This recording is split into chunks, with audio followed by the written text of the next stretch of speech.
Welcome to VCT Pacific Breakdown with me, Lothar.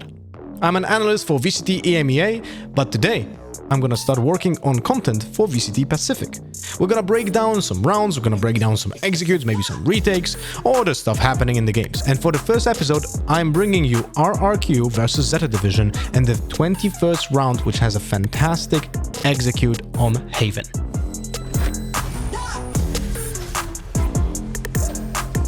Before we're gonna jump into the actual execute, I would like to break down a little bit also the decision making from the defenders. As you can see, they are doing a gamble stack on A.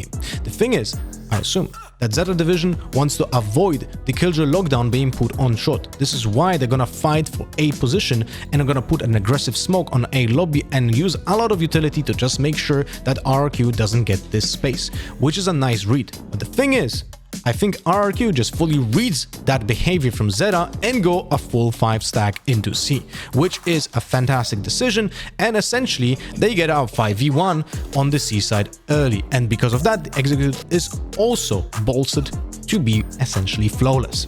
So let's see how that round actually looked like.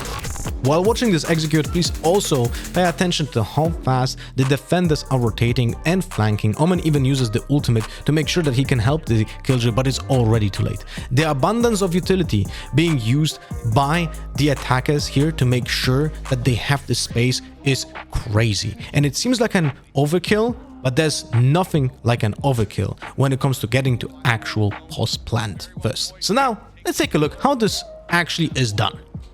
After the jet smoke, we're gonna see the first piece of utility that opens up the site. That's gonna be the flash on the left side of the wall from Breach. Now the thing is, Breach wants to do it on the left side of the wall because that allows to have a better angle towards the backside, so the jet can have a better understanding of where the opponents might be affected from. If we flash on the other side of the wall over here, then the player that is standing backside is not going to be affected at all, and that's the most common position when it comes to the defenders. So now after that flash, we're gonna see Jet and just dashes into a smoke on platform.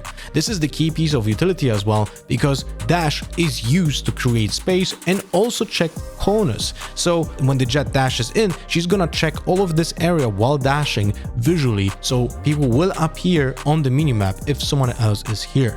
Now when she's dashing over the platform, she's waiting on other key pieces of utility that help her get there. So one of the, of course, most basics and important is the smoke for double doors. Of course, you want to do that because otherwise your teammates that are gonna follow the Jet are gonna have a hard time going into site if they're gonna be stowed by players from double doors. So it's very simple, but also remember that the smoke needs to be perfectly positioned, because if the smoke is crossing this line right here, then the opponents from double doors might feel a little bit too courageous and just gonna push it. So if you're gonna put a smoke over here, it cannot be like this. This gives too much space for the defenders coming in through double doors, right? So you want to do those kind of smokes when you're attacking. So this smoke that we have seen from Jet should have been actually a little bit more like this to create more space, but that doesn't matter that much because it's only a 4 seconds long smoke.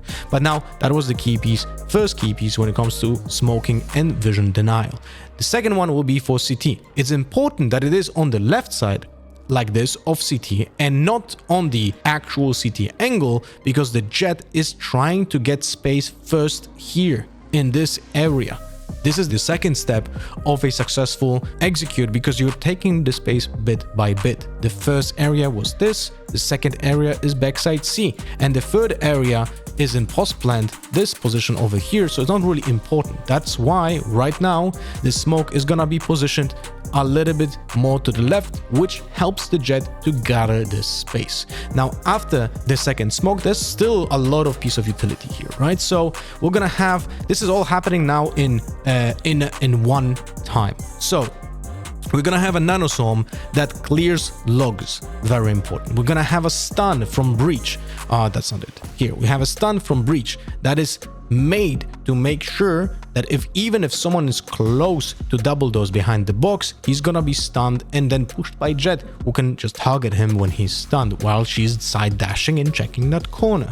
If the players that is playing backside are not affected by the stun, they're gonna go into a pull from Astra. The gravitational pull is in a spot where essentially the player backside is always in a bad position. Either he's fully stunned by breach or he is being pulled by the gravitational pull. Sometimes you're gonna see combos where the gravitational pull is literally like on the same area as the breach stun, because if someone is affected by the breach stun, he's always pulled in the middle of it. But in this case, it's more important to affect the biggest radius on the map right now. And that's why this is being focused so much on this small area on the C backside. When that is happening, Sova already used his arrow that is currently flying and waiting to land on the backside C. But before that even happens as well, Sova already gonna go into his ultimate, targeting possibly the players on C backside. Now, all of that is happening in a blink of an eye, and the worst thing for Killjoy is her first target is not the Jet that dashed onto side from long. No. The first target for her is gonna be the arrow on backside. And that arrow on backside is like a bait for the players on the C side, because you cannot stand anywhere on the side, on platform, on backside, or on logs without being affected by the vision. So you literally have to destroy it when it lands. And that's when Jet will strike. Now, having all of that in your mind, let's pay attention to what is actually happening during this post plant, because everything just works perfectly for RRQ. Everyone stands still, Jet and Breach are just holding the CT with the high and low positioning. They just have perfect crossfire for each other, which is so hard for the defenders to go through, and then everyone else is just holding their sides, and that's it. Well done, RRQ. Hope you all enjoyed this VCT Pacific breakdown with me, and see you guys next time.